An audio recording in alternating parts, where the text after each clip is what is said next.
মহাভারতের যুদ্ধের প্রথম দিকে কৌরব পক্ষের কে সেনাপতি ছিলেন? এই প্রশ্নের উত্তর আছে শ্রীমদ্ভগবদ্গীতার প্রথম অধ্যায় অর্থাৎ অর্জুন বিষাদ যোগের 10 এবং 11 নম্বর শ্লোকে। তাহলে আসুন জেনে নেওয়া যাক।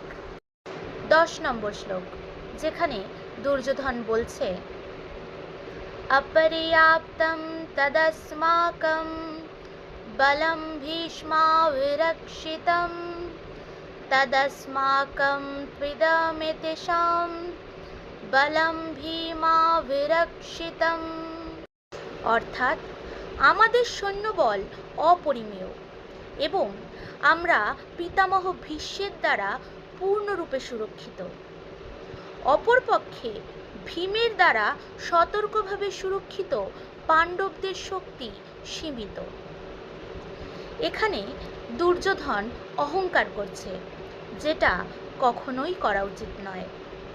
যদি দুর্যোধন আগে থেকেই জানবে যে তারাই শক্তিশালী আর পাণ্ডবরা দুর্বল, তাহলে যুদ্ধই কেন করবে, তাই না? এজন্য কখনোই অহংকার করতে নেই। এবার চলে আসি 11 নম্বর শ্লোকে।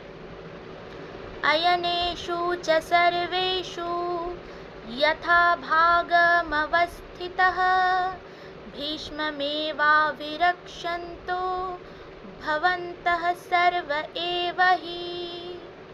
অর্থাৎ এখানে দুর্যোধন সেনাদেরকে বলছে, এখন আপনারা সকলে নিজ নিজ কৌশলগত অবস্থানে স্থিত হয়ে পিতামহ ভীষ্মকে সর্বতোভাবে সহায়তা প্রদান করুন। তো এই দুটো শ্লোক থেকে আমরা জানতে পারলাম যে মহাভারতের যুদ্ধের প্রথম দিকে কৌরব পক্ষের সেনাপতি ছিলেন পিতামহ ভীষ্ম। রাধে রাধে।